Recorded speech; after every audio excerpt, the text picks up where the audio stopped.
दंड मिलता है वो क्या है, भगवान की ही रचना है, बार बार इंद्र दंडित होता है। तो ऐसा नहीं है, जो जो आदमी गलती करता है उसको किसी न किसी प्रकार से व्यवस्था बनी हुई दंडित होने का। आदमी कदापि नहीं, अगर ऐसा होता तो हरिश्चंद्र जैसे प्रतापी राजा को गली गली घूमना नहीं पड़ता, भगवान राम को 14 वर्ष का वनवास नहीं होता। होता क्या, सबके लिए व्यवस्था बराबर है। ये कभी भी सोचे कि देव के लिए अलग, दानों के लिए अलग है क्या, बिल्कुल नहीं। इस बात को समझा रहे हैं। समम प्रियम सुदब्रह्म भूतानां भगवन् स्वयं, इंद्र स्वार्थे कथम दैत्यानां दैत्य से तथा। इंद्र का स्वार्थ निंदनस्तो साकार्यकार्त कलेबरम। अपने हृदय विचारशील मंथन कीजिए, अपने आप को जानिए। मैंने जैसे कहा एक डायरी ले लो, दिन भर का दिनचर्या लिखो, आपको समझ में आ जाएगा आप कितने गहरे पानी में हैं। 1 दिन लिखिए, 2 दिन लिखिए, 7 दिन लिखेंगे, आपके आचार विचार व्यवहार मंत्र आपको आ ही जाएगा। प्रधान परियो राजान विवेकन कल्पितम, हिंसा तद्विमाने दंडपारुर्यो यदा, वैषम्य भूतानां ममाहीति पार्थिवम्।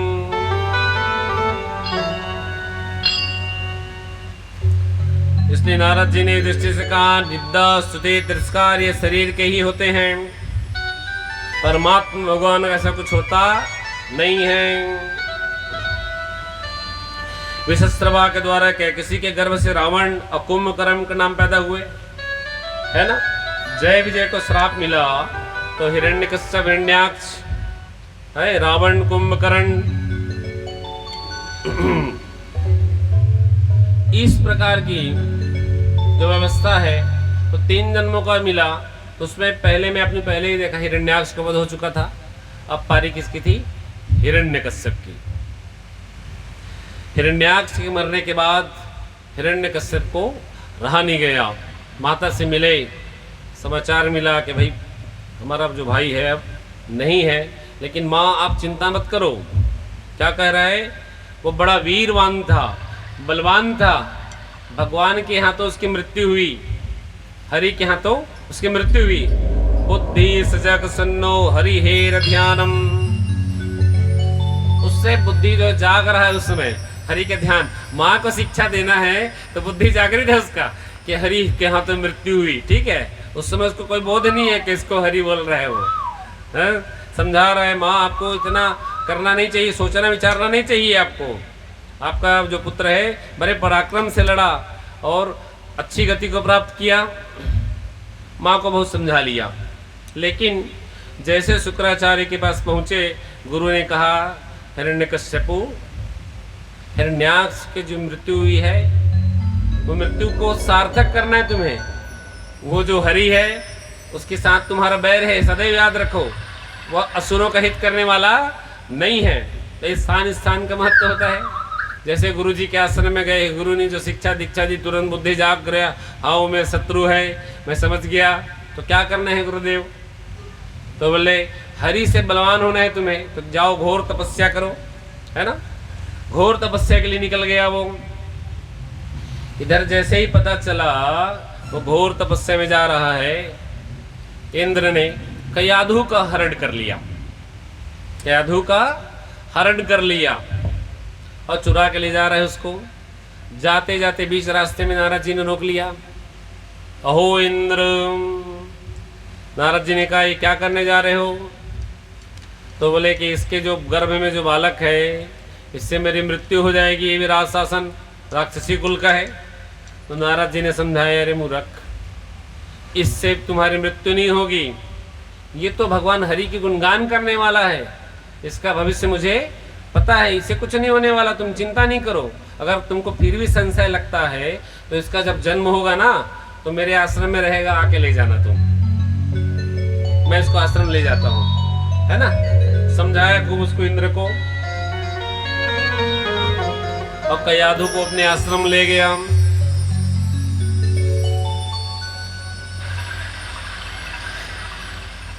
आश्रम ले गया और वहाँ पे जो संस्कारित दीक्षा है गुरु आश्रम में, वो दीक्षा वो रोज बैठ कर देखती। सुबह के स्नान, ध्यान, तप, विचरण, योग, परनिष्ठ सेवा, सत्कार और व्यवहार, दिन के अनुसार क्रिया प्रक्रिया, ये सारा चीज बड़ा ध्यान से देखती हो। धीरे धीरे धीरे समय बीतता रहा, उसका तप बढ़ता रहा हिरण्यकश्यप का। एक समय ऐसा आया कि योग अग्नि से स्थिर से उसका धुआं उठने चालू हो गया, हाथ पैर से अग्नि निकलनी शुरू हो गई और वो तपाने लगा पूरा भूमंडल को। भबक भबक कर पूरा अग्नि निकल रहा है। इतना तपने लगा कि स्वर्गलोक को जराती वायु दिखने लगी, जर के समान महसूस होने लगा। तो इंद्र फिर से घबरा गया। अब ये जो देवता फिर से, तो पहले वर्षा चालू कर दी इंद्र ने फिर से, है ना। वर्षा किया, कोई फर्क नहीं पड़ा। अग्नि की वर्षा की तो भी कुछ नहीं हुआ। वायु घात, उससे भी कुछ नहीं हुआ। जो करता सब निष्फल हो जाता। चौथे में इंद्र दौड़े दौड़े तुरंत ब्रह्मा जी के पास गए। रुकिए, आप कहाँ जा रहे हैं? ये जो अग्नि तपा रही, आप कोई वरदान मत देना उनको करके। ब्रह्मा जी को समझाने लगे, आपने इस बार वरदान दिया तो हमारी मृत्यु, देवगढ़ जाएंगे कहाँ? हाँ? ब्रह्मा जी ने कहा, होई है वही जो राम रचि राखा, को करी तर्क बढ़ावे साखा। होना तो वही है जो राम ने रचना में रख रखा है, तो तुम तर्क क्यों कर रहे हो? उसने तप किया है, मुझे वरदान देना है, मैं तो जाऊंगा ही। और यदि कुछ गड़बड़ निकला तो संहार के लिए भगवान विष्णु तो बैठे ही हैं। उनकी बात को किनारे करके ब्रह्मा जी पहुंच गए वहां पे। हिरण्यकशिपु कहा, तातो में दुर्लभा पूषान यान मृत्से वरान मम। बेटा जो चाहे व्रत मांग लो, तथापि विद्यम रांगम वरान यद्यपि दुर्लभाम, लेकिन ऐसा कुछ मत मांगना जो मैं ना दे पाऊं। तो उसने कहा, हे भगवान, आप यदि मुझसे प्रसन्न हो तो मुझे एक ही वरदान चाहिए। बोले क्या? एक में सब सम्यक गिना दिया। बोले क्या? तो पहले बताया। उसने कहा कि मेरे जो भाई की मृत्यु जिसने की है, वो हरि को मैं मार सकता हूं क्या? तो बोले, ब्रह्मा जी ने कहा, ये तो संभव नहीं है, तो क्या उसके समान बलवान हो सकता हूं? तो ब्रह्मा जी कहा, ये तो हो सकता है, उसके समान बलवान हो सकते हो। तो मैं पूछ रहा हूं, अगर कोई धनवान होना चाहता है तो किसी के समान धनवान भी हो जाता है, अब बलवान होना चाहे तो बलवान भी हो सकता है, लेकिन उस स्थिति को बनाए रखना ही सबसे बड़ा गुण है। बलवान धनवान होने में क्या है? 1 करोड़ इसने भी पाए, 1 करोड़ इसने पिया, इसने रात भर जुआ कल के भूख दिया है, बचाए रखा, तो स्थिति को समानांतर बनाए रखने का गुण है। तो ब्रह्मा जी ने कहा, ठीक है ये बलवान हो जाएगा, लेकिन ये समानांतर नहीं कर सकता, क्योंकि ये तो आखिर इंद्रियों के वश में ही है ना। आज नहीं तो कल इसकी शक्ति तो क्षीण हो जानी है। तथास्तु। तो क्या कहा वरदान में? तो बोलो क्या मांगते हो वरदान में? तो कहा, मेरी मृत्यु आपके द्वारा बनाए किसी जीव जंतु से ना हो, प्रकृति के, है ना। फिर कहा, मुझे दिन में नहीं मारा जा सके, रात में भी ना मारा जा सके। अच्छा, बोले घर के अंदर भी ना मारा जाऊं, ना घर के बाहर भी ना मारा जाऊं, ना मुझे कोई नर मार सके, ना पशु, न वो देव हो, ना दानव हो, न बालक हो, न वृद्ध हो। हाँ? और जब मारा जाऊं तो जो प्रहर है ना, दिन और रात, मध्य संध्या का समय है ना। लेकिन जानता थोड़ी था, वो तो मांगने लगा लगातार फटाफट वरदान की, और सारे वरदान को एक साथ मिला के कह दिया। तो ब्रह्मा जी थोड़े सोच पड़ गए, अगर ऐसा मैंने वरदान दे दिया तो ऐसा ना हो कैसी व्यवस्था बनेगी। तो बोले ये नहीं हो सकता, वरान यद्यपि दुर्लभम, ये संभव नहीं है। तुम बलवान होने का कह रहे थे, बोले लो, है ना, ये सब संभव नहीं है। तो कहा, आपने कहा था कि जो चाहोगे वो मांगो। तो ऋषिगण, विद्याधर, संगीत, गायन, कला, धन, धान्य, पराक्रम, वृद्धि, सब कुछ मैं तुम्हें दे रहा हूँ, ये नहीं हो सकता। तो बोले नहीं, आपने कहा था जो मांगो वो वर दूंगा, ये वरदान मुझे आपको देना ही नहीं पड़ेगा। ब्रह्मा जी ने थोड़े मिनट भगवान का ध्यान किया, तथास्तु कह दिया, ठीक है जाओ। इधर इंद्र घबरा गया, यही नहीं होना था। इंद्र तुरंत पसीने छूटने लग गए। मैं इसीलिए कह रहा था रुकिए रुकिए, जो नहीं होना था वो भी काम आपने कर दिया। और जैसे वरदान मिला तुरंत चढ़ाई कर दिया स्वर्ग पे उसने, तीनों लोग को हथिया लिया फिर से।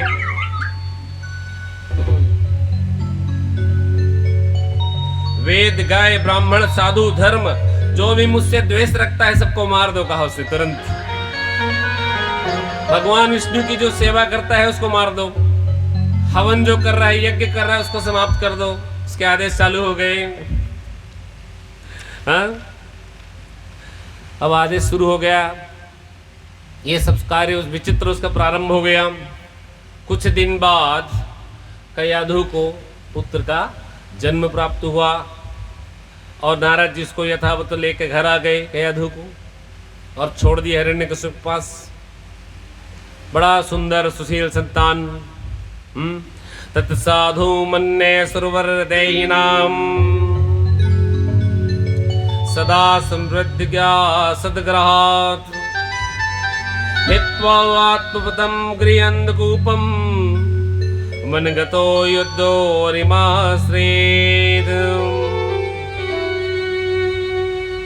इतने दिन आश्रम में रहा तो पूरा संस्कार जाग गया था उसका। वहां से कयाधु एक पक्षी ले आई थी जिसको तोता कहते हैं, मुनि आश्रम से, और उसको ले जाके अपने कमरे में पास में टांग दिया। और तोता भी राम राम कहता, हरि हरि कहता, और साथ में प्रहलाद श्री हरि है ना। तो पहले तो उसको बड़ा विचित्र लगा, बालक है कोई बात नहीं है, हट है छोड़ देगा, मेरे शत्रु का नाम श्री हरि स्मरण नहीं करना बोलता है, प्रहलाद को सिखाता है। तो कयाधु कहती ठीक कह रहे हो। और ये तोता भी दिन रात एक ही नाम रखता है, हाँ राम राम राम कहते रहता है, नारायण नारायण कहता है, ये ठीक नहीं है करके। अच्छा, हित्वा आत्मपतम गृहान्धकूपम, बालक कह रहा है, मनोगतम विद्यमाश्रियेत, भगवान श्री हरि के शरण में रहे पिता श्री आप बोल रहे हैं? वही अध्यापकों के अध्यापक है बोल रहे हैं। क्या है? अध्यापकों के अध्यापक है, पिता के पिता जगत पिता हैं, संसार के पिता हैं, जगत पालन करता है। तो हिरण्यकश्यप समझाने लगे, मैं ही जगत पिता हूँ, मेरी ही पूजा होती है, और ये जो चराचर तुम देख रहे हो भूमि ना, इसमें पूरा मेरा शासन है, तुम्हारे जगत पिता रहते कहाँ हैं? तो भगवान की दृष्टि से देखिए पिताश्री, आपको उसके अलावा कोई दिखेगा नहीं करके, तो मुझे तो कोई दिखाई देता है नहीं। तो पहले प्रहलाद की बुद्धि खराब हो गई है, इसको गुरु आश्रम में भेज दिया जाए। तो अब उसको उठाते हैं सीधा प्रहलाद को ले जाकर शुक्राचार्य के पुत्र है ना, वहां आश्रम में भेज दिया जाता है। वहां पहुंचता है, आश्रम की व्यवस्था देखता है, अलर्क अमर्क,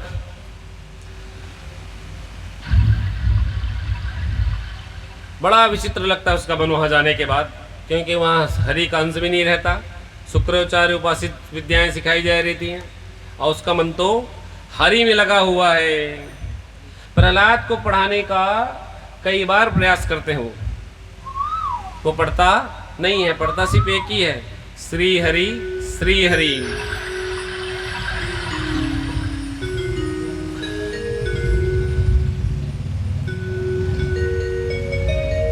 वहाँ जो बालक थे उनको भी पाठ पढ़ाना शुरू कर दिया उन्होंने कि तुम जो करते हो कहते हो सब भगवान के दिन है ना। ये जो रंग भरा है, रंगमंच है, ये जो पौधों में पत्ते हैं है ना, ये सब किसकी देन है? श्री हरि की देन है।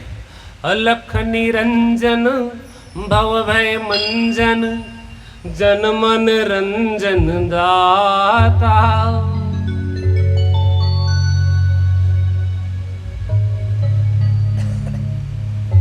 जो भी रंग भरा हुआ है ये सब उनकी कृपा है। धर्म अर्थ काम मोक्षस्य फलम ददातु कौमार आचेत प्रज्ञो धर्मान भगवान तानि वहाँ जो बालक है वो पूछते हैं कि प्रहलाद, तुमको जो ये ज्ञान है वो कहाँ से मिला? तो कहता है कि मैं जब गर्भ में था ना, तो मेरी माँ जो है ऋषि आश्रम में थी और मैं वहाँ रोज इनको सुनता, तब मेरी स्मृति बनी हुई है। ये ज्ञान बड़ा अच्छा है। दुर्लभम मानुषम जन्म तद्ध्रुवो वर्थम यथा पुरुषस्य विष्णु पादोपसमर्पणम यदेश सर्वभूतानां प्रियात्मे सुरौ सहृदम। व्यक्ति को जीवन निकल जाता है, भगवान के दर्शन नहीं कर पाते, पूरा समय इधर उधर करते समय निकल जाता है, कुछ कर नहीं पाता। वो भगवान की सेवा में आदमी को ध्यान रखना चाहिए, मरने की तैयारी जरूर करनी चाहिए। सदैव भगवत पाद चिंतनम नाहच्युतो प्रणीयतो बहुवासो सुरात्मजम् आत्मतत्व सर्वभूतानां सिद्धोत्ता हि सर्वतः परावरेषु भूतेषु ब्रह्मासुरासु भौतिकेषु विकारेषु मुदित्वं महस्तु मित्रों, भगवान को प्रसन्न करने के लिए बहुत परिश्रम प्रयत्न की जरूरत बिल्कुल नहीं है। बस उसका नाम स्मरण करने से भगवान प्रसन्न हो जाते हैं। दिन रात श्री हरि श्री हरि। तो आप लोग भी 2 मिनट श्री हरि कर लीजिए, है ना। भगवान में डूब जाइए आप लोग भी।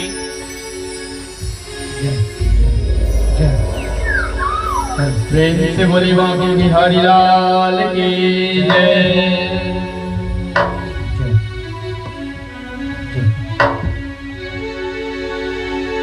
जय जय नारायण नारायण हरि हरि स्वामी नारायण नारायण हरि हरि जय जय नारायण नारायण हरि हरि नारायण नारायण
तो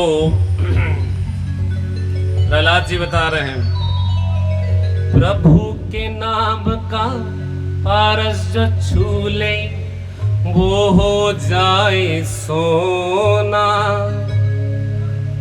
2 अक्षर का नाम हरि है लेकिन कितना सलोना।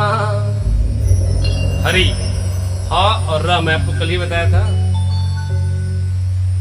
हरने वाला, कष्ट हर, दुख हर, पाप हर। प्रहलाद जी समझा रहे हैं, जो ज्ञान मुझे मिला वो ज्ञान मैं आपको दे रहा हूं, समझो।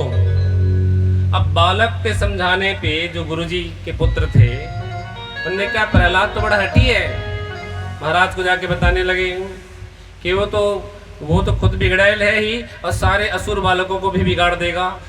हाँ, अब गुरुजी ऐसा चलता रहा तो हमारी पाठशाला 2-4 दिन में बंद हो जाएगी, ये हरी हरी चक्कर में आप ही कुछ कर सकते हो करके। तो हिरण्यकश्यप ने प्रधान को भेजा, बोला कहा क्या करो, तो उस बालक को अब इसकी माँ ना देखने पाए और उसको उठा के समुद्र में फेंक दो। उठाया और भवन के पीछे से रास्ता है हिमांचलम में, पीछे जाओगे तो पता चलेगा आपको, सीधा समुद्र है 100 फुट गहरा, है ना। उठाया प्रहलाद को और वहां से उछाल लिया, गया समुद्र में, नीला समुद्र है बिल्कुल, कटोरा के समान है, विशाखापट्टनम देखे ना, गिर गया अंदर में। तो वहां तो लक्ष्मी विराज रही थी, तुरंत गोद में ले लिया उसको, ऊपर आ गई लेके, बोली लक्ष्मी महारानी की। हाँ, प्रहलाद के प्राण बच गए और सेवा में लगा दिया अपने मकर राज को, उसको बैठा दिया और वो किनारे ले आए उसको।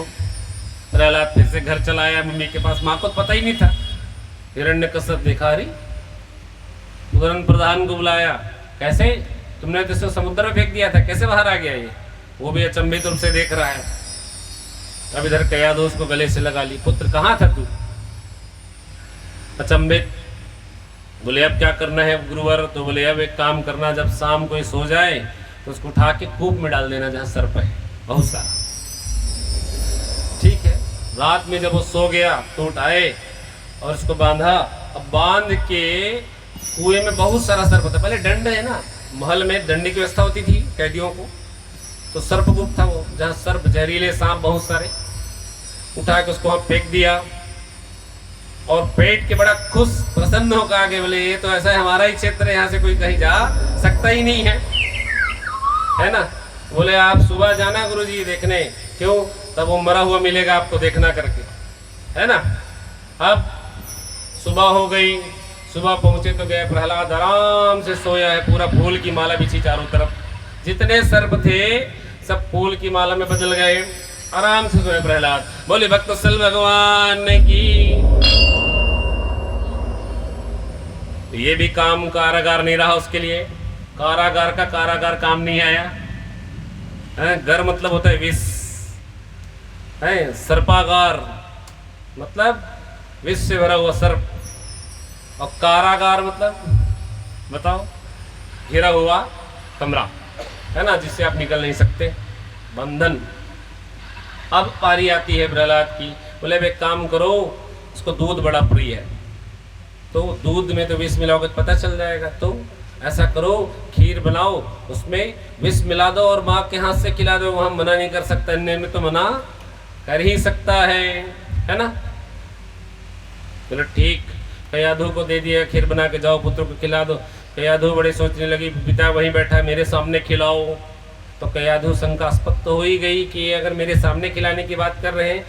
अब उसको तो पता ही नहीं था कि एक बार समुद्र में देखा जा चुका है, एक बार कूपगार में, हर जगह बाहर निकल, लेकिन आज उसको शंका जरूर हुई कि माँ का मन है वो जान ही जाता है कि क्या कष्ट होने वाला है। इधर रो रही थी वो खीर को लिए हाथ में, क्योंकि खीर का रंग लीना होना प्रारंभ हो गया था। और हिरण्यकश्यप देख रहा है दृष्टि से, खिलाओ, तो वो रोते रोते उसको पूरा कटोरी खिलाई और अंत में 1 चम्मच उसने खुद खाया, और 1 चम्मच खाते ही वो धड़ाम से गिर गई पृथ्वी में, बेहोश हो गई तुरंत। प्रहलाद जो खाया सो खाया, प्रहलाद भी अपने कमरे में जाकर सो गया। सुबह हो गई, कयाधु पहले उठी और बोले मेरे पुत्र कहाँ है, कहाँ है। दौड़ लगाई, वो कमरे में गई, आराम से प्रहलाद सोया हुआ था। पिता भी बड़े खुशी से पहुंचा, वो मर गया होगा करके, वो करवटे बदल रहा था। बोली भक्तवत्सल भगवान की, करवटे बदलते उठा। बोली इतना विषधर सर्प है, इसका भी कोई असर नहीं हुआ, हाँ क्या है ये करके। तब उसकी वहीं भी बहन जो होलिका वो खड़ी हुई थी, वो बड़े ताने दे के कहती भैया, बोले ये जो प्रहलाद है ना हमारे वंश को समाप्त करने वाला है, क्यों नहीं आप मुझे आज्ञा देते मैं इसको जला दूं। हाँ बोले अच्छा। उसको वरदान में चादर प्राप्त था होलिका को, है ना। हम लोग स्कूल में पढ़ते आए हैं, होलिका को अग्नि में नहीं जलने का वरदान प्राप्त था, लेकिन वास्तविक में उसको क्या था, एक वस्त्र मिला था जिसको ओढ़ने के बाद वो जलती नहीं थी। तो होलिका बुआ है, अब बुआ गोद में लेके थोड़े बैठेगी, बैठेगी क्या। अब आसुर कुल में उत्पन्न हुई होती तो बोला चलो सोच भी लेती, क्योंकि गुरु के कहे वचन को आसुरी कुल के लोग टालते नहीं है। इंद्र लोग टाल देते हैं तो कष्ट में आ जाते हैं, और शुक्राचार्य कहा कि इसको मारना है, मतलब मारना है, क्योंकि मालूम है गुरु अगर सही दिशा दे तब भी लाभ और गलत दिशा दे तब भी लाभ। उसको मालूम है अंतर से शुक्राचार्य जो भी, उसको मालूम है हिरण्यकश्यप को बढ़ावा दूंगा तो मरेगा, जिसकी मुक्ति ही होनी। बोली जय श्री राम। प्रहलाद आगे बढ़ेगा, ये मरेगा, भगवान आएंगे और जल्दी आएंगे तो भी मरेगा तब भी जय श्री राम। मतलब आप रीझ भजो चाहे खीज, आपका होना है कल्याण, है कि नहीं। तो शुक्राचार्य तो ही चाहते थे, उसको लोग कहते दैत्य गुरु शुक्राचार्यम। ठीक, कोई बात नहीं है, लेकिन अपने शिष्यों के लिए प्रवीण कंठस्थ हठ गुरु थे वो, है ना। अब क्या हुआ, होलिका खुश, बुआ प्रहलाद तो अब ज्ञानी हो गया था, दिव्य ज्ञानी। प्रहलाद तो हर दिन की दशा और दशा को जानता थे अब क्या होने वाला है। जो चराचर स्वामी बचपन में इसको ज्ञान दे दे, एक एक चीज की उसको जानकारी थी, अब मेरे साथ क्या होने वाला है, हंसता ही रहता था वो, श्री हरि श्री हरि श्री हरि। बुआ बोली पुत्र, ठीक, ले गए उसको। प्रहलाद सहर्ष बैठ गया अग्नि में और गोद में बैठाया। तो पहले अपना चादर खुद ओढ़ लिया उसने, जो वस्त्र मिला था अग्नि से बचने वाला, वो चादर ओढ़ लिया अपने वस्त्र को, और गोद में प्रहलाद को बैठाया। विशाल का ये अग्नि, और अग्नि का संचार हुआ और नीचे से अग्नि धधकते जल रही है। प्रहलाद जी आंख बंद किए, बोले अंतिम शरण होगा अगर ये, और मेरा मरण का समय है तो भगवान मुझको मुक्ति प्रदान करे। भगवान के ध्यान में लग गया, श्री हरि, है ना। और थोड़े देर में हवा चलना प्रारंभ हुआ। तो मैंने आपको बताया भी 49 मरुदगण, वही जो वायु और अग्नि है, और इन्हीं में से इनको जलाने वाले भी थे। तो थे किसके ये, भगवान के। वरदान होने से क्या होता है, वरदान में भी तो कहा था कि बल उसका टिकता है जो उसको संभाल सकता है, और जो नहीं संभाल सकता उसका बल खत्म। बैलेंस बनाए रखना जीवन है, बैलेंस को बिगाड़ दोगे तो जीवन की दुर्गति हो जाती है। तो बैलेंस बनाने की बात थी, तो यहाँ पे बैलेंस नहीं बना किसी प्रकार से। 49 वायु जब एक साथ प्रकटित हुई, धधकते हुए जलना प्रारंभ किया। ऐसे तेज हवा चली, ऐसे तेज हवा चली, उसका वस्त्र उसके शरीर से निकल के उड़ गया और होलिका जलने लगी, क्योंकि वस्त्र के कारण बचने वाली थी वो, कपड़ा ही बाहर निकल गया। 15 मिनट में होलिका स्वाहा हो गई। बोली भक्तवत्सल भगवान की जय हो। तो होलिका मर गई वहां पे। अब प्रहलाद वहां पे भगवान का भजन करते हुए बैठा रहा। अब हिरण्यकश्यप का ठिकाना नहीं कि बहन भी गई, पाठशाला भी गया, अब मेरा तो पूरा संसार इसी के बसले चलते चला जा रहा है। कयाधु को कहने लगा, ये तुम्हारे जो श्री हरि है, विष्णु है, मेरा परम शत्रु है, आज इसको मैं छोड़ने वाला नहीं हूं। या तो ये प्रहलाद बचेगा या फिर वो बचेगा।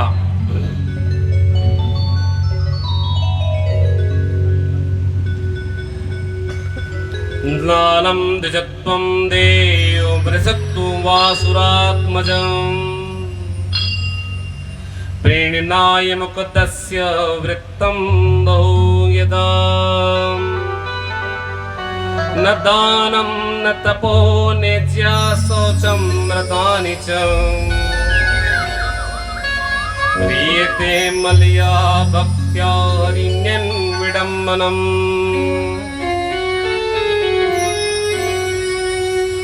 दैत्य वालों को तुम शिक्षा देते हो प्रहलाद। हाँ, दान तप नेज्या शौच हम लोग तो जानते ही नहीं है, इसके बिना हमारा जीवन चलता है और तुम विडंबना में फंसा दिए उन सबको। हरिण्यत विडंबनम, विडंबना ही मात्र है। तो या तो आज मैं रहूंगा या श्री रहे हरि रहेगा, या तो तुम रहोगे। अगर सर्वत्र व्याप्त है तो कहते हैं पिता श्री सुनिए, आप जो वायु ले रहे हैं ना, वो भी उनकी कृपा से आ और जा रहा है ना। निकाना जल थल अग्नि आकाश पवन पे केवल उसकी सत्ता, अब प्रभु इच्छा के बिना यहाँ पे हिल न सके एक पत्ता। जल थल अग्नि आकाश पवन पे केवल उसकी सत्ता और प्रभु इच्छा के बिना हिल न सके पिताजी। आप जो श्वास ले रहे हैं ना, वो अंदर जाके आपको प्राण दे के फिर बाहर निकलता है वायु, वो भी उनकी कृपा से है। जुजत्वम प्राण रोदनम प्रक्रियाम, प्राण रोक कर कैसे देखता है तो मुंह खुल जाता है। अच्छा, अब मुंह को बंद करके देखता है, श्वास यहाँ चालू हो जाता है। तो बताइए पिताजी, आप ये श्वास को रोक सकते हो? प्रयास करता है, नहीं रोक सकते। ये सब फालतू बातें बोलते हैं, फालतू बात करे। श्वास प्रश्वास का कोई तुम्हारे श्री हरि लेना देना नहीं है। अच्छा, तो पिताजी मैं जो बोल रहा हूँ आपको कान में सुन पा रहे हो? बोले हाँ, ये भी उनकी कृपा है। अच्छा, आप जो देख पा रहे हैं मुझे, वो भी उनकी कृपा है, नहीं तो आप मुझे देख नहीं सकते। तो बोलते हैं अगर मैं देख नहीं सकता तो मुझे तुम्हारे श्री हरि को दिखाओ कहाँ है। अब उनका दिमाग सरकना चालू हो गया। अब उठाया वज्र अपना और खड़ा हो गया। शाम का समय था, मारे क्रोध के होलिका तो नाश हो ही गई थी। उसका शरीर पूरा कांप रहा है, थर थर थर थर थर पूरा बल से। दोनों हाथों में वज्र को उठाया और पहला प्रहार अपने आसन जो था उस पे किया। यहां तुम्हारा श्री हरि है, टुकड़े टुकड़े हो गए उसके। अगला प्रहार किया, वहां पे बैठे अन्य आसनों पे, वो भी टूटता चला गया। अब प्रहलाद जिधर मारता प्रहलाद इधर हट जाता, तो प्रहलाद एक खंबे के पास जाकर खड़ा हो गया। अब हिरण्यकश्यप कहने लगा कहाँ है तुम्हारा श्री हरि? तो कहे पिता श्री मुझ में है, मेरे पीछे है। तो बोले खंबे में है? बोले आप खंबे में भी है। अच्छा, तुरंत पहले एक वार किया तो खंबे का नीचे से टूटा, और दूसरा गदा जैसे उसने प्रहार मारा धड़ाम से, तुरंत वो खंबा फट गया।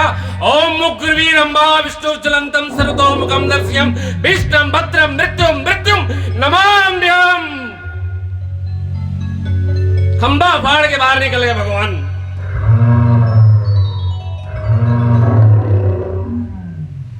और उसको अपने भुजा में उठा लिया और ले जाके अपने गोदी में बैठा दिया और तुरंत अपने नख से विदीर्ण कर दिया। बोलिए भक्तवत्सल भगवान की जय।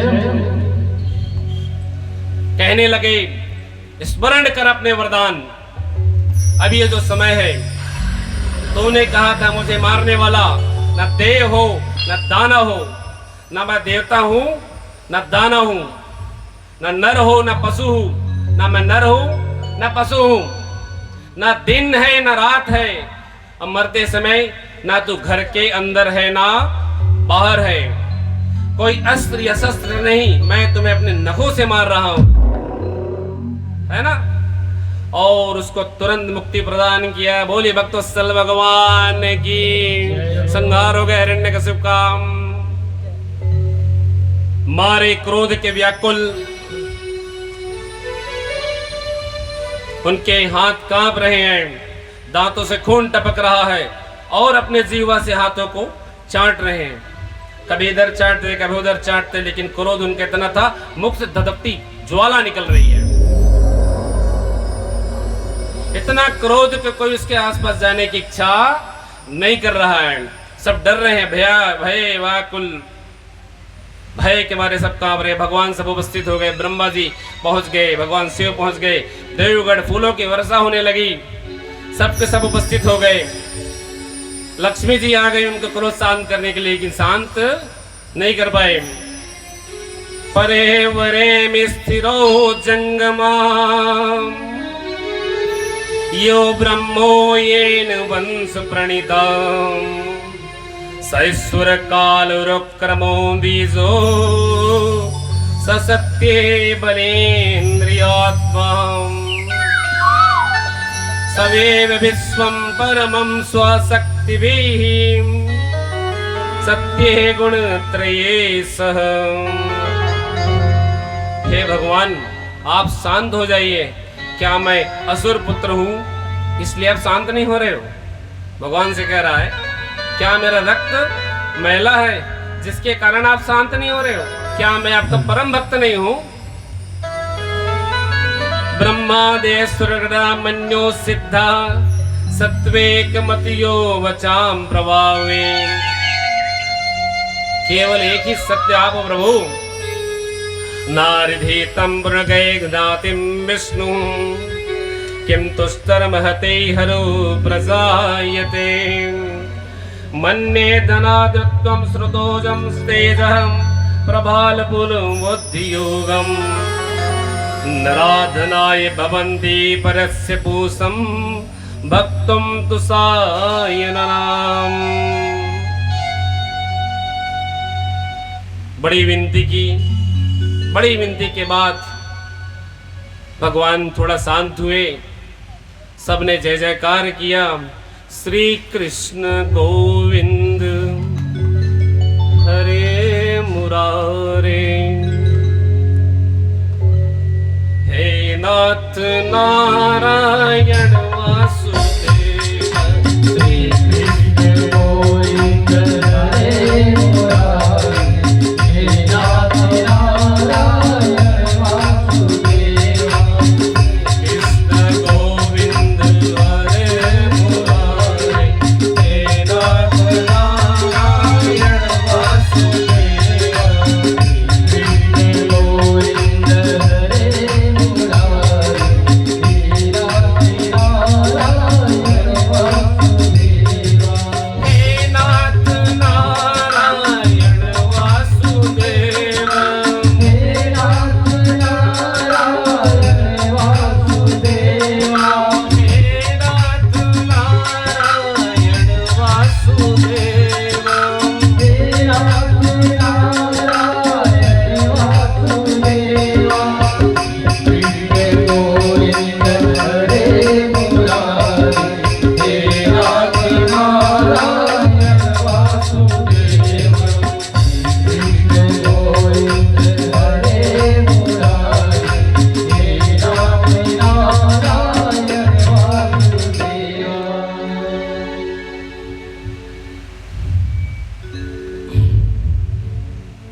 नैते गुणागुणिनो महोद्यम्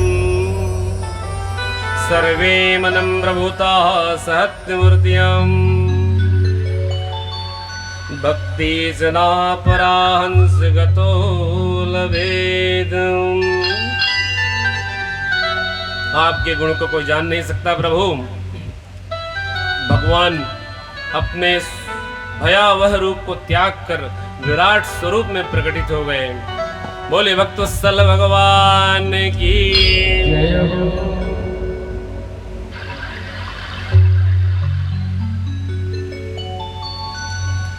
जैसे भगवान गए, प्रहलाद जी का राज्याभिषेक कर दिया गया। यो राशिस कामन वरस्वं वर्धसं कामहत्यं सुरोतु वहतु विरणे इंद्राणी मनः व्राणा धर्मो धृतिर्मूर्ति हरिश्रितेजं स्मृति यस्यं नश्यन्ति जन्मनाम्। मन प्राण देह धर्म धैर्य बुद्धि लज्जा तेज स्मृति, ये सब के सब कब नष्ट हो जाते हैं? जब भगवान आपके सामने आते हैं। आपके अंदर कोई भावना नहीं रह जाती, स्थिरता आ जाती है। स्थिरता के कई गुण हैं, जिसमें भक्ति भाव में भी आदमी कुछ मिनट के लिए टकटकी लगा के स्थिर हो जाता है। उसको पता नहीं होता कि कहाँ जा रहा है, कहाँ देख रहा है, क्या कर रहा है, कोई भान नहीं रहता। ये भान का समय ही आपका वो समय है जब आप किसी में लीन रहते हैं, लेकिन ये भी भान नहीं रहता कि किस में लीन है ना।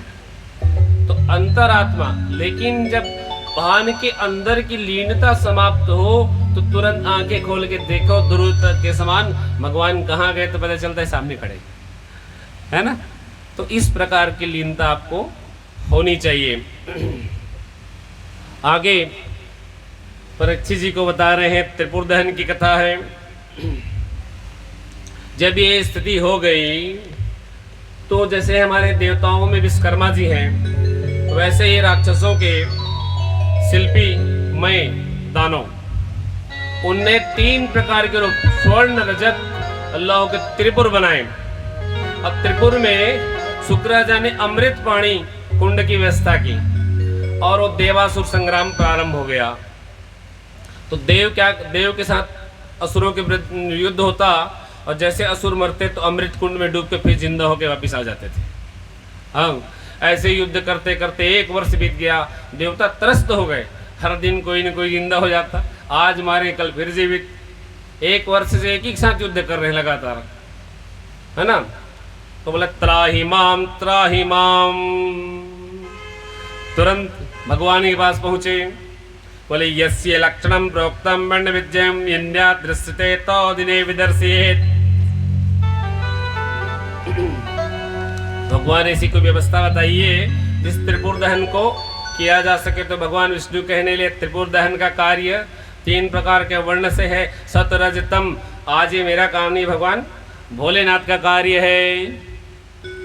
त्रिपुर दहन का कार्य विधि के विधान के हिसाब से उन्हीं का है, तो उन्हीं को चलना चाहिए। तो भगवान भोलेनाथ के पास गए, प्रार्थना करने लगे, नमामि शंभो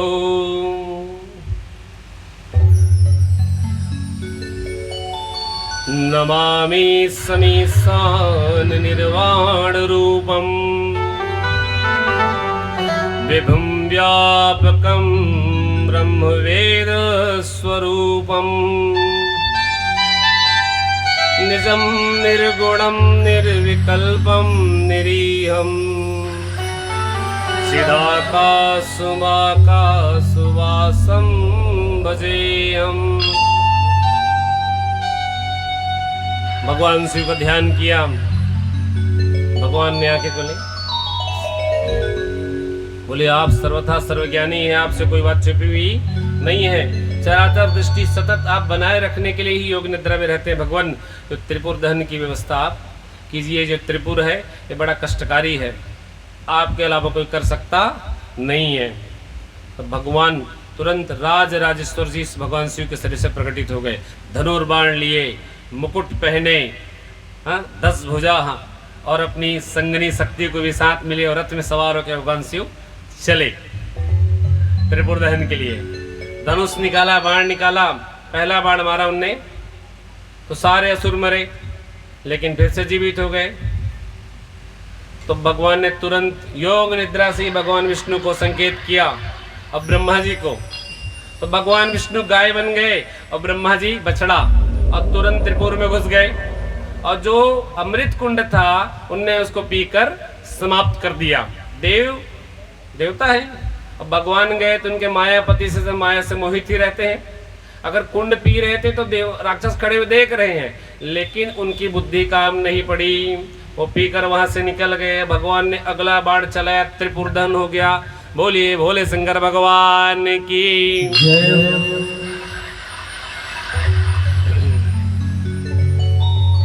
आगे मानव धर्म, वर्ण धर्म, स्त्री धर्म, इनका निरूपण है।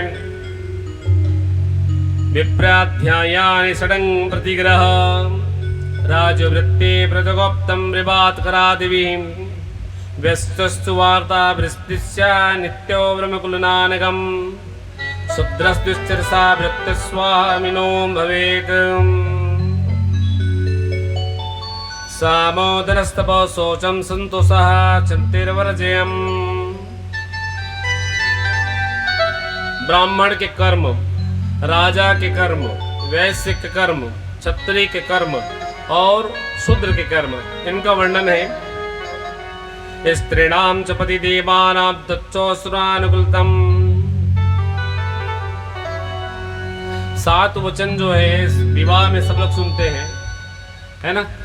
और 7 वचन के अनुसार पति को मानते हैं कि ये काम करोगे तो मैं ऐसा करूंगी, ये काम करोगे तो मैं ऐसा करूंगी। और अंतिम में एक वचन आता है कि मेरे कार्य के, मेरे वचन के बिना, क्या मेरे आगे के मैंने कोई काम ही नहीं करना है, ऐसा ही ना अंतिम वचन। पुरुष का एक वचन और स्त्री के 7 वचन, एक तरफ सब बराबर हो जाता है हिसाब किताब, कि मेरे बिना कोई कार्य ही नहीं करना है, तो मुझसे पीछे बिना कोई कार्य नहीं करोगी, पता है नहीं।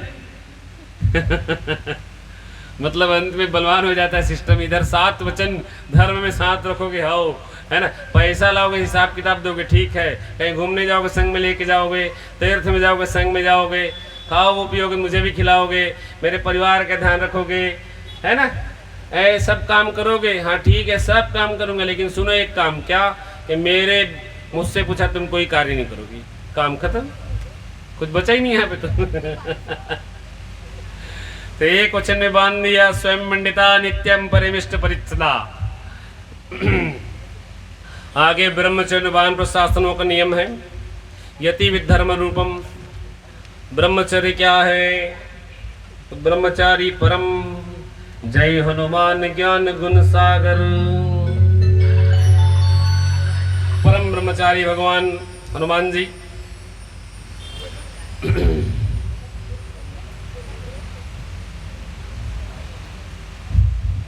ब्रह्मचर्य नियम से ऐसा है कि जब तक विवाह ना हो तब तक ब्रह्मचर्य का पालन करने वाला बालक हो या बालिका हो, ब्रह्मचर्य धर्म पालन करने से उसको 5 तत्व की प्राप्ति होती है। शरीर में तेज रहता है, बल रहता है, किसी प्रकार की कोई दिक्कत नहीं रहती। और जब नियम भंगिमा, नियम से आदमी जब भंग करता है तो ही उसको समस्याएं जो है प्रारंभ होती है। हाँ, ब्रह्मचर्य धर्म को पालन करना चाहिए। आदमी कहता है एक मैं लड़का देखने गया था, तो बोले भाई ऐसा है कि वो उसका तेज ही नहीं है। निस्ते श्री विहीनस्य चित्रणम। श्री विहीन है तो मैं अपनी पुत्री देख के क्या करूंगा, मेरी लड़की सोने जैसे चमकती है, वो काला कलूटा लोहे जैसे दिखता है। हाँ बताओ कौन देगा? अब एक बार देखो श्रीविहीन, अब दूसरे में कहता है कि भाई 3 स्टार अधिकारी है, काला कलूटा लेकिन चेहरा चमकता है चांदी जैसा। तब चांदी को सोना दिया जा सकता है एक बार, क्यों पैसा भी है और चमक भी रहा है? तो आप भले काले हो जाओ लेकिन चमक चेहरे में बनी रहनी चाहिए, श्री का चमक बरकरार रहना चाहिए। तो ब्रह्म तेज की रक्षा करो तो आप चमक सदैव बरकरार रहता है। आपको पता है ब्राह्मण का तेज, अब भी वृतासुर ने कहा ना, पुरोहित का कार्य बड़ा खतरनाक है। चेहरा चक गोरा है तब भी शाम तक के काला हो जाता है। प्रवचन बांटते बांटते लोगों को पाप काटते काटते चेहरा काला पड़ जाता है। फिर दूसरे दिन गायत्री जब वो जब तब करो तो चेहरा ठीक होता है फिर से। एक ऐसा मंत्र महामृत्युंजय जो सदैव पाप क्षरण करता है, मृत्युंजय अन्निधम, उसमें लिखा कि जो सदैव मृत्युंजय जपे सदैव 16 वर्षिका, सदैव 16 साल का रहता है। तो अगर आपके क्या कहते हैं अमरकंटक वाले बाबा, क्या नाम उनका, बर्फानी बाबा, हाँ वो 300 वर्ष के हो गए थे तब भी 16 साल के दिखते थे। तो कौन सी बड़ी बात है? उसमें तो लिखा है मृत्युंजय में सदैव 16 वर्षिका।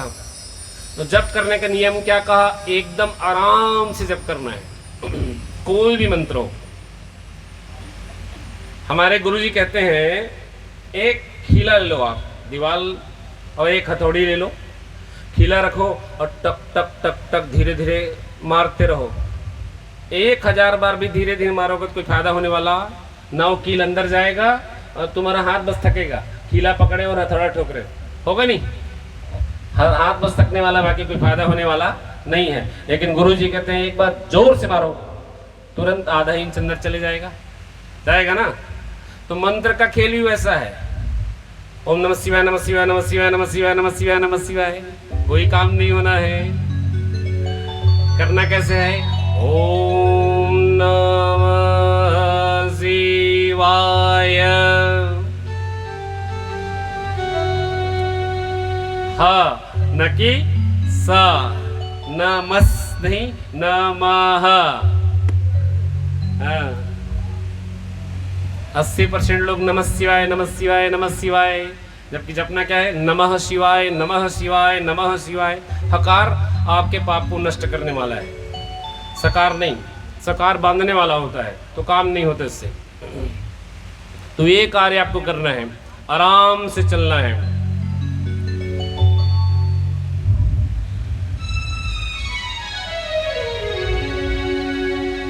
तो ब्रह्मचर्य धर्म का पालन करें, इससे आपके पांचों तत्वों की वृद्धि होगी, सारे कार्य सिद्ध होंगे। वानप्रस्थ, वान और आगे वानप्रस्थ आश्रम के बाद है यति रूप धारण वानप्रस्थ वनाश्रम। भगवान राम भी वनाश्रम में रहे बहुत दिनों तक। यति धर्म क्या है? संसार सेवा से मुक्त रहना यति धर्म है। ना आपका जीवन गृहस्थी में है, ना सन्यासियों में है, बीच में फंसा हुआ है। मोह नहीं होना, आकर्षण नहीं होना, लेकिन कार्य को किसी की सिद्ध करने की इच्छा जरूर होना। मतलब कोई गिर रहा है तो उठा दो, नहला दो, धुला दो, लेकिन उसके माया में फंस के उसके जैसे पड़े नहीं रहना है, छोड़ना है और आगे निकल जाना है। ये धर्म है। जैसे हिरण के साथ हुआ ना, वो बच्चा उठाया, फिर वापस मरने के बाद हिरण स्वयं बन गया। ये नहीं होना। काम जरूर कीजिए, लेकिन मोह में मत फंसिए, क्योंकि मोह में फंसे तो मोह कर्म नसात, कर्म का नाश हो जाएगा। क्या करना है? तुरंत आगे बढ़ जाना है आपको। अवधूत बख्यान दत्तात्रेय महाराज की जय हो। भगवान शिव के मंत्र है ओम घोरभ्यो घोर घोरतरेभ्यः सर्वेभ्यः सर्व सर्वेभ्यो नमस्ते अस्तु रुद्र रूपेभ्यः। अघोर, घोर घोर अघोर, मतलब सीधा लाइन में समझा रहा हूं। अंधेरा अंधेरा और उजाला, घोर घोर अघोर बोल रहा है, सुन लो। गहरा से गहरा और गहरा, फिर अंत में उजाला। तो मंत्र को समझना है। आदमी अघोरी लोग क्या करते हैं? भगवान ने मलपित्त सेवन किया तो मैं भी करूंगा। आहा, भगवान ने ऐसा नहीं कहा। अघोरभ्यो अघोरतरेभ्यो। अघोर अघोर मतलब एक तरफ का उजाला है, अंधेरा है। तरेभ्य सर्वेभ्यो, सब कुछ। विश्व रूपेभ्यो रुद्र रूपेभ्यो, सब कुछ मैं हूं। कैसे? रुद्रेभ्यो, रुद्र चमकदार है, उजाला है, प्रकाशवान है। तो अंधेरे में नहीं रहना है, अंधेरे को हटाने का कार्य करता हूं मैं अघोर स्वरूप में रह के। है ना? ये कहा उनने। तो दत्तात्रेय महाराज कैसे थे? तीनों स्वरूप थे वो, ब्रह्म विष्णु और महेश, त्रय स्वरूपम। उनने विविध प्रकार के प्रहलाद के साथ उनका संवाद हुआ और प्रहलाद जी को उपदेश दिया। आगे यह जो आपका तीसरे दिन की कथा, आगे बढ़ते हुए हम, आपका जो कथा कल होना था वो अभी समापन हो रहा है। अब चतुर्थ दिन की कथा में प्रवेश हो रहा है, जो पहले हो जाना चाहिए था।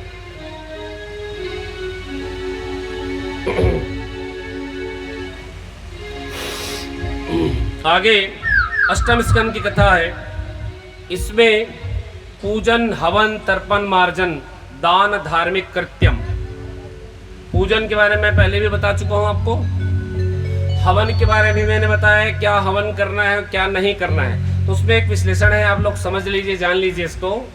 आप जिस चीज का हवन करते हैं उसके अनुसार फल होता है। शास्त्र में विदित है, कोई भी कामना है तो केवल घी और तिल मिला के आप कोई भी आहुति कर सकते हो। काला तिल और घी मत मिलाइए, मीठा कोई जरूरी नहीं है मिश्री शक्कर वो डालने की। केवल घृतस्य तिलस्य, है ना, और आज्यम मतलब हो गया खीर, घी, है ना। घृत तिल आज्य खीर हो गया। खीर से आप आहुति करते हैं तो आपको धन वृद्धि, स्वास्थ्य लाभ होता है। जितने अन्न है वो कोई न कोई ग्रह का प्रतीक है। सूर्य कमजोर है तो हम कहते हैं जौ की आहुति कर लो। जौ गेहूं के समान, अब गेहूं ही सूर्य के समान है ना। शनि की कोई समस्या है तो कहते हैं आप उड़द, खड़ा वाला साबुत उड़द। तिल से भी काम हो जाता है, काला तिल से। आकार के अनुसार फल बना हुआ है। मैंने आपको पहले ही बताया सभी अन्न 2 भाग में हैं, आप सोच लो। और विस्तृत जानकारी आपको मैं दूंगा ही, ताकि आप सोच सकते हो। तो सभी अन्न 2 भाग के हैं, है कि नहीं है? 2 भाग में है। शुरू करें आपके किचन से। तो सबसे पहले सब्जी बनाते हो क्या डालते हो? जीरा के सरसों? सरसों जीरा। जीरा 2 भाग है ना, एक सौंफ भोजन करने के बाद करते हो, और एक भोजन करने से पहले पका देते हो। और सरसों डालते हैं फोरन कह के, 2 प्रकार का है, काला और पीला। इलायची डालते हैं तो इलायची और इलायचा। लौंग में भी छोटा और बड़ा आता है ना। भांग तो दूसरे तरफ उसका वो गांजा, जिसको बोलते गांजा। एक तरफ होता है आपकी किचन में उपयोग करने वाले हींग, और दूसरे तरफ होता है अफीम। दोनों एक ही क्वालिटी है, दोनों में नशा होता है, दोनों में नींद होती है, दोनों महंगे। हाँ, अफीम काला है, हींग आपका पीला सफ़ेद, दोनों एक ही है, नर और नारी है। सब में नर नारी बना हुआ है, सब में। आप जब सोचोगे ना तो आपको समझ में आएगा क्या क्या चीज़ दुगना है, तो हर चीज़ दुगना है। 2 भाग में बना हुआ है। प्रकृति की परंपरा है उड़द और मूंग। मूंग ठंडा, उड़द गर्म, दोनों एक है, सेम है। 2 ही विभाती। तो धार्मिक कृत्य, पूजन, तो हवन में अन्न के अनुसार फल मिलता है। तर्पण जो आजकल बिल्कुल नहीं होता। आप सत्यनारायण की कथा करा रहे हैं, कोई भी कार्य कर रहे हैं, तो कुछ नहीं हो सकता। तो भाई शनिवार एक दिन ऐसा जिस दिन आप जल उठाइए, तर्पण कर सकते हैं। ये कुछ भी नहीं कर सकते आप, तो भगवान सूर्य को अर्घ डालिए, इससे आपके सारे कार्य सिद्ध हो जाते हैं। सूर्य को नित्य जल दीजिए तांबे के पात्र में, लेकिन तांबा का पात्र काला नहीं होना चाहिए, चमकते रहना चाहिए सोने जैसा। अगर काला हो गया तो आपको फल नहीं मिलेगा। जैसे तांबा काला होता है, राहु की दशा का फल चालू हो जाता है। तांबे का पात्र घर में है तो आपका अंदर ना बाहर कहीं काला नहीं दिखना चाहिए। अगर काला दिख रहा है तो आपके घर में विपत्ति आएगी, वापस नहीं जाएगी। पीताम्बरी से साफ करोगे तो बात अलग है, लेकिन हम तो पीताम्बरी के साफ करने को भी मना करते हैं। आप राख से कीजिए, नींबू नमक से कीजिए, दही से कीजिए, इमली से साफ कीजिए, क्योंकि ताम्र जो बर्तन है उसकी शुद्धि का जो नियम है वेद में वही है। पीताम्बरी में जब आप साफ करेंगे ना, पानी पी के देखना कैसा लगता है, अजीब लगता है। हाँ, इमली में धो के पानी पी के देखो, अच्छा लगता है। दही में धो ही अच्छा लगता है। राख से मांजिए। तो सूर्य को जब अर्घ डालना है तो उसका जल आपके पैर में नहीं गिरना चाहिए। हाँ, ये भी दोष है। तो जब अर्घ डालें तो पात्र रख ले नीचे, या कोई ऐसा पौधा हो जिसके जड़ में चला जाए। नियमता सूर्य को 2-3 तरीके से अर्घ डालते हैं। घुटने को मोड़ कर देते हैं, खड़े होकर अर्घ देते हैं, एक पैर को मोड़कर अर्घ देते हैं। सब लोग सीधा खड़ा होकर डाल देते हैं, चलो ऐसे करके। हाँ, त्रिअर्घ है नियम। सुबह जब अर्घ दिया जाता है सूर्य को घुटने मोड़कर, दक्षिण दिशा में खड़े होकर, पश्चिम में जाए तो एक पैर मोड़कर, और जब उत्तर में है तो सूर्य सोया रहता है, मतलब दूसरी दिशा आप सो जाते हैं उस टाइम पे। उत्तर में आता है तो आप सो जाते हैं, तो कहते हैं सूर्य डूब गया। डूबता नहीं है वो। सूर्य के चलने की गति ना ऐसी है, ऐसे चलता है और उसके बाद मुड़ के घूम जाता है। जैसे पुरुष होगा तो यहाँ से आगे दक्षिण ऊपर आएगा, फिर ऐसे डूबते पश्चिम में आएगा, फिर पश्चिम से डूब के वापस ईशान में बाहर निकलता है, डूबता नहीं है। तो ईशान में जब सुबह सुबह निकलता है तो प्रथम अर्घ है वो, तो उसमें भी घुटना मोड़ने का नियम है। तो उस प्रकार से अर्घ प्रदान करो तो तर्पण मारने की जरूरत नहीं है। फिर आता है दान। तो दान में आपकी जो इच्छा, हम लोग कई गुना अन्न बर्बाद कर देते हैं, फेंक देते हैं, पता नहीं चलता। कभी बिस्किट लाए, चॉकलेट लाए, कई प्रकार के अन्न घर में सड़ जाते हैं, आप देख भी नहीं पाते, समय नहीं रहता, भूल जाते हैं। तो दान करने की आदत डालिए। मन को संतुष्टि तो होगी किसी को दिया करके, और जब इसको रोज आदत में डाल लोगे ना तो आपको स्वयं प्रतीक्षा रहेगी कि कोई लेने वाला आए, प्रतीक्षा रहेगी आपको। तो कुछ अन्न आप पोटली बना के रख लो दिन के हिसाब से, याद रख सको तो बता देता हूँ। बताऊं, सोमवार का दिन हो तो आप चावल का दान कीजिए, सफेद चीजें, दूध का दान दे सकते हो, गाय को मीठा चावल खिलाइए, चावल में आप थोड़ा दूध और शक्कर डाल दीजिए, चंद्रमा का दोष दूर होगा। मंगलवार का दिन आए तो गर्म वस्तुएं, तो गर्म में क्या आ जाता है, मिर्ची भी आता है हाँ, मिर्ची है, गुड़ है, गेहूं है, ये भी दे सकते हो आप। मसूर की दाल, मंगल के लिए मसूर की दाल, गुड़, मिर्ची, ये आप दे सकते हो। बुधवार का दिन है तो हरी चीजें, घास, धनिया या भाजी, जो हरी सब्जियां हैं उनका आप दान कर सकते हो। अब बुधवार को ही रात में राहु का दान होता है, तो राहु का दान में मूंग आता है रात्रिकालीन। गुरुवार का दिन हो तो पीले चीजों का दान, चना दाल हो गया या कोई भी पीला रंग का दाल हो गया, हल्दी हो गई, पीले वस्त्र हो गए, ऐसा बाकी दिन के साथ भी वस्त्र कर सकते हो, लेकिन फल फलाफल में अंतर है ना। शुक्रवार का दिन हो तो आप मीठी चीजें दान कर सकती हो, जैसे मधुरस हो गया। मधुरस हालांकि सूर्य का प्रतीक है, तो आप खीर बना के दे सकते हो। चांदी है, सफेद वस्त्र है चमकदार, बैगनी वस्त्र है, कत्था वस्त्र है, ये सब शुक्र का सूचक है। सभी चीजें दे सकते हैं। शनिवार का दिन है तो काली चीजें आप डोनेट कर दो, तिल हो गया, उड़द हो गया, तेल हो गया, है ना, इनका दान करने से शनि के दोष दूर होंगे।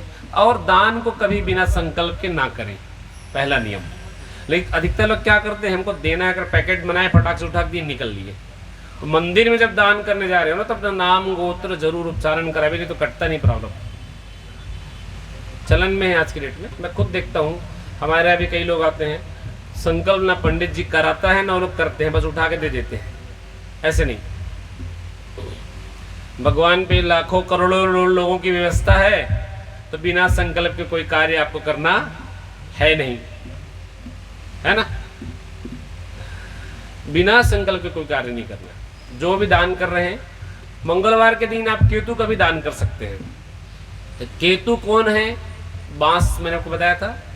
अब केतु के रूप में है मूली, गाजर, लेकिन इसके दान की व्यवस्था कुंडली देखकर ही ब्राह्मण बताएगा आपको, क्योंकि किसी का केतु मंगल की राशि में विद्यमान है तो उसको गाजर दान करने से ही फल मिलेगा। चंद्रमा के साथ है तो मूली दान करने से फल मिलेगा। अब केतु यदि स्वतंत्र हो तब लहसुन को भी दान किया जा सकता है, हाँ, आलू को भी दिया जा सकता है। जमीन के अंदर पाने वाले जो फल है ना, वो वैसे ही है, लेकिन ग्रह दशा देखकर केतु का दान किया जाता है। राहु के दान में भी कुछ वैसी नियम है, बाकी अब राहु में उठा के सीधा मसूर जो होता है ना, बिना छिला हुआ, उसको आप दे सकते हो। इस तरह से आप दान करें। अब धार्मिक कृत्य में क्या है, 7 दिन में आप कुछ नहीं तो एक मंत्र है, देवता की उपासना आप नित्य करें, छोड़ना नहीं है आपको। मैं आपको जितना ज्यादा तवा गर्म होगा उतनी ज्यादा रोटी सेकी जा सकती है। तो मंत्र जब आपका बंद होना नहीं चाहिए, सदैव आप उसका स्मरण करें, सदैव जब तक करते रहें। जैसे भोजन करने के बाद कल बल आपके शरीर में रहेगा, अब भोजन नहीं करे तो बल नहीं है। तो उसी तरह से मंत्र का जप जितना ज्यादा करेंगे आपके कार्य सिद्ध होंगे, और जिस दिन मंत्र जब बंद हो गया आपके कार्य होने बंद हो जाएंगे। तो इसको छोड़ना नहीं है। आगे 2 मिनट भगवान नाम संकीर्तन, फिर आगे आपको गजेंद्र मोक्ष की कथा बताएंगे। देव से बोले बाबा बिहारी लाल की जय। मिले तो सामरिया बचेगी बांसुरिया, जनमयन बोले तू राधे राधे बोले रे। मिलेगा सावरिया बचेगी बांसुरिया, मिलेगा सावरिया बचेगी बांसुरिया, जनमयन बोले तू राधे राधे बोले, जनमयन बोले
स्वामी बिहारी लाल की जय।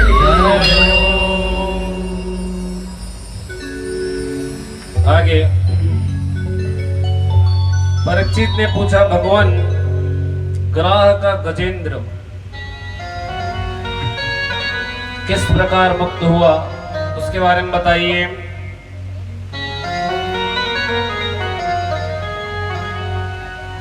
ग्राह कौन था? हुहु नाम का एक गंधर्व था। वो गंधर्व जल क्रीड़ा कर रहा था।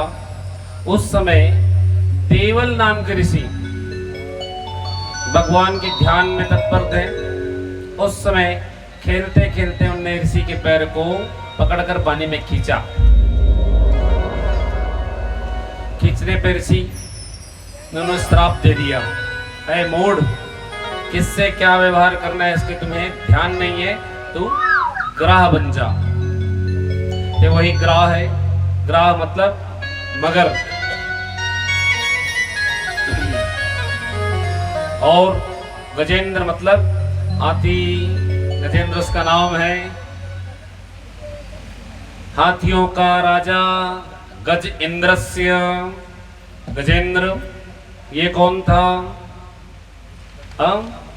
एक बार मलय पर्वत में इंद्रद्युम्न नाम का राजा अपने परिवार को छोड़कर जप तप करने चला गया, है ना। वहां पे जब जप तप करने गए तो अगस्त ऋषि पहुंचे। जप तप करने वाला हो या यज्ञ करने वाला हो, यदि आप कोई कार्य कर रहे हैं, जप कर रहे हैं या पूजा पाठ कर रहे हैं, कोई व्यक्ति आपके घर आ जाए तो मैं जप कर रहा हूं करके वहां बैठे नहीं रहना है। ये अपमान है ना। इससे बचना चाहिए आदमी को। उठिए, सत्कार सेवा से जप सिद्ध होता है। आप अभिमान में बैठे रहे कि मैं जप कर रहा हूं तो आपका जप निष्फल हो जाएगा। यदि कोई भिक्षार्थी है, यज्ञ होता है तो भगवान कहते हैं यज्ञ में कोई भिख चुकाए तो मांग के संतुष्ट कीजिए, चाहे वो जो मांग ले आपको देना पड़ेगा, क्योंकि यज्ञ को सिद्ध करना है।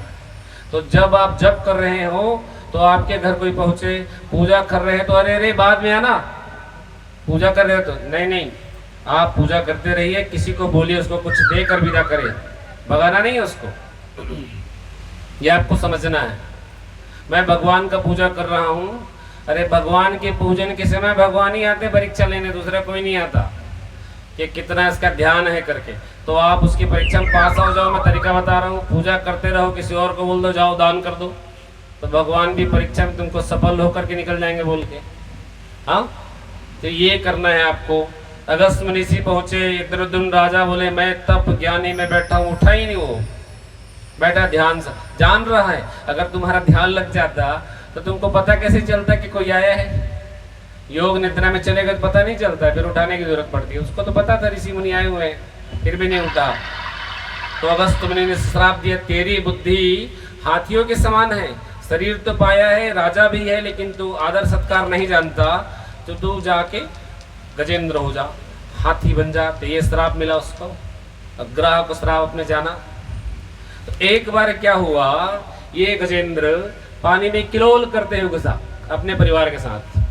वो, उसकी पत्नी, उसके 3 बच्चे बड़े आराम से पानी में खेल रहे। राहु की जब किसी को दशा है ना, तो शास्त्र में विदित है कि हाथी उसको अपने सूंड से पानी भर के नहला दे तो राहु की दशा समाप्त हो जाती है। बहुत सरल उपाय है ये, लेकिन हाथी ऐसा करता नहीं है। ट्राई करके देखना, अपने ऊपर डालेगा, आपके ऊपर नहीं डालेगा। बड़ा प्रयास करने के बाद थोड़ा बहुत चीज के फिर उन्नत कर लेता है। मैंने 3 बार किसी को उपाय दिया था। तो राजस्थान में एक महल है, नीरमहल, वहाँ पे 12-13 हाथी राजाओं का।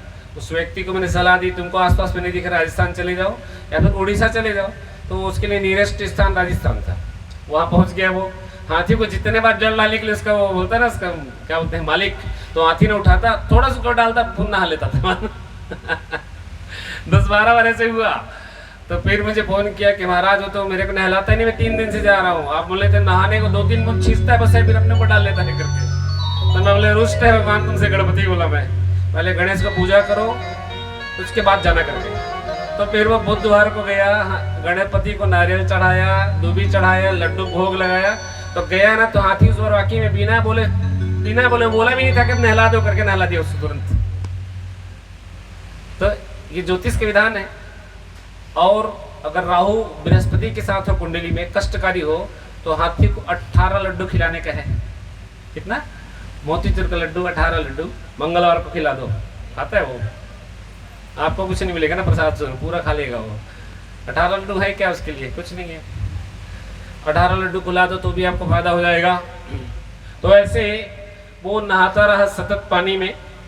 अब थोड़े देर में मगर आया और उसके पैर को पकड़ लिया, ग्राह गसैम पकड़ लिया उसको। अब वो बल लगाने लगा। पानी के अंदर मगरमच्छ बहुत बलवान होता है। हाथी कितना भी बलवान हो तब भी वो मगरमच्छ, भारत मगर लगनी है, मैं उस दिन बताया ना, पानी में भी बलवान और पृथ्वी में भी बलवान, दोनों स्थिति में भारत बलवान है। तो उसको खींचता चला गया पानी में। इधर उसकी पत्नी पूंछ पकड़े, शरीर पकड़े, बच्चे पकड़े, खींचने लगे। 1 महीने तक एक बच्चा लगा रहा, पिताजी खींचो खींचो खींचो। वो छोड़ के चला गया, थक गया वो, मैं घर जा रहा हूँ करके। कितने देर तक? अगर मृत्यु के वश में किसी को देख लो, डॉक्टर का ट्रीटमेंट कर रहा है, कितने देर तक? आप 12 घंटे रहेंगे, 24 घंटे रहेंगे, हमें परिवार को छोड़ के जाना ही पड़ता है। घर चले, घर का काम पड़ा है बहुत सारा, जाते हैं ना। वो एक बच्चा चला गया, दूसरे माह में दूसरे ने छोड़ दिया, तीसरे माह में 2 और बच्चे थे जो बड़े थे, जो कहते हैं पिता के बल बनाए रखो, टूटना नहीं चाहिए। वो भी कहने लगा 4 महीना हो गया पिताजी, ग्रह ने आपको छोड़ा नहीं है, अब हमको परिवार भी देखना पड़ेगा, मुझे नहीं लगता है कि आप इससे छूट पाएंगे। लेकिन पत्नी वहां से हिली नहीं, है ना। बच्चे भी गए। अब पत्नी रही 500 वर्ष तक, पत्नी इसको खींचती रही। कितने वर्ष? हाँ, 500 वर्ष तक पत्नी रही। पत्नी कही स्वामी भगवान विधाता ने आपका जीवन लिखा नहीं है, उस समय की बात है ये, तो मुझे लगता है अब आपको मैं छोड़ के जाऊंगी, क्योंकि बच्चे नहीं रह पाएंगे। अगर मैं यहाँ रही तो उनकी दुर्गति हो जाएगी, इसलिए मुझे आप क्षमा करें। पत्नी भी छोड़ के चली गई। जय श्री कृष्ण। अब 500 वर्ष उसने और युद्ध किया। 1000 वर्ष तक ग्राह उससे युद्ध करता रहा। ग्राह खींचता, हाथी फिर उसको बाहर ले आता, वो हाथी को फिर अंदर ले आता। ऐसी प्रक्रिया चलती रही। पहले तो हजारों वर्ष के जीवन होते थे। हाँ, अब हाथी को लगने लगा कि मेरा बल भी अब, क्योंकि हाथी पानी का जीव नहीं है, पानी में कितनी दिन रह पाएगा वो। अब मगर तो पानी का ही जीव है, बल रहा। तब उसने कहा ओम नमो भगवते तस्मै यत्ते चित्तात्मकं पुरसायाद बीजाय परिसाय धीमहि यन्ने यदस्येदं येनेदं स्वयं यो अस्मात् परस्तात्